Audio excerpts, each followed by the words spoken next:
Hi everyone, this is Joseph Sang. Today we'll be talking about an F4 success story. Now this is actually a motion to reopen success story as well, so it's super unique.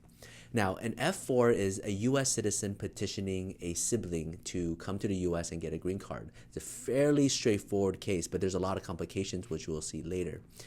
Our client just became a citizen, super happy and excited, and filed the I-130 petition for mom, dad, brother, sister, the whole family.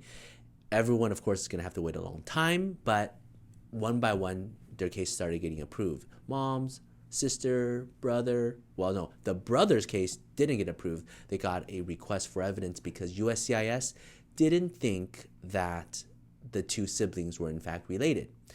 Now, reading the request for evidence, it's understandable. The mom changed names, the dad's changed name, the birth certificate wasn't recorded immediately, the marriage certificate wasn't recorded immediately. So it's quite confusing, and USCIS just wanted a lot of documentation to prove these two siblings were in fact siblings and it was not some immigration fraud, somebody just tagging along and getting a green card. The family provided everything possible, income statements, when they were young, their pictures, school IDs.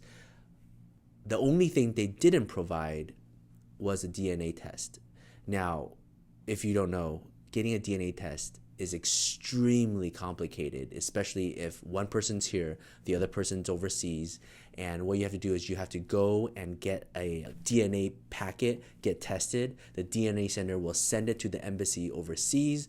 Then the foreign national, the sibling in this case, will have to go to the embassy and then take it, and then the US embassy will have to send it back to the US, give it to the DNA center. They have to run a test, and then they have to in a sealed envelope send the results to USCIS, and then they will review it and then they'll provide a response, right? So it's expensive, it's long, it's time consuming, and is it really needed to prove that your sibling is your sibling, right? So in this case, they chose not to do a DNA test. They provided everything else, including all the approvals that just happened, right? The mom's was approved, same documentation. The sister's was approved, same documentation. How come the brother in this situation was having such a difficult time? We understand, of course, there's different officers reviewing different things, and if maybe it's just this officer. Put everything together, sent it, and the case was denied. Now, what's the big deal? Just file again, right? Well, the problem is the case has been waiting for 4 years. It was filed somewhere around 2012, 13, and then it took up to 2017 before the case was ultimately denied. If they were to refile again, of course, there's all the filing fees that they have to pay. And second is you have to re-wait this entire time. And on top of that, the priority date has significantly reversed, so they have to wait even longer. So it's actually a very difficult situation for them to be in. And what can they do? What additional documents do they have? They already provided everything in the request for evidence stage, so they were freaking out. The only thing that could possibly be done to save the day is to file a motion to reopen, and that's what we did. We pleaded with the officer, officer, please reopen the case. Here's additional documentation, additional letters of support explaining that they are in fact related. And just in case you don't find these additional documents convincing, and along with all the prior documents that were provided, please just issue a new request for evidence to request the DNA. Now they know that that's the only thing you want, and they will go get it no matter how difficult and how expensive it is.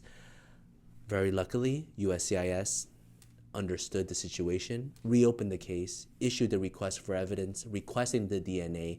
They went, got the DNA center mailed it back to USCIS, confirming that the two in fact were related, and the case was approved. And now they didn't have to spend additional money. The case was reopened, and they get to keep the original priority date. Huge win. And now the family is actually gonna be reunited very soon. So the reason we're talking about the success story is because typically an I-130 sibling petition should be super straightforward. Somebody is your sibling, birth certificate, couple pictures, maybe a statement, and that will be totally sufficient. But in any case, there's tons of complicated situations. Maybe they were born, but they were separated at birth. Maybe there weren't a lot of documentation when you're in Royal India. Maybe in this case, the parents were switched names and documents were lost. And how do you prove somebody is indeed your sibling and now that they are entitled to this benefit? Because if this didn't work, then the whole family would be here, and then that one sibling would still remain in India, and that sucks. But it worked, and ultimately it's just you gotta plead with USCIS. They're very understanding people. You gotta just document everything, and if there's a way to prove it, and if you have a weak case, definitely get the DNA. I'm not recommending any one particular DNA agency, but definitely worth doing, especially if you have a complicated case. If you have any other questions, feel free to reach out to us. We'd love to sit down with you in the strategy session, grab coffee, my treat, and let's get to know each other. Thank you. Take care. Bye-bye.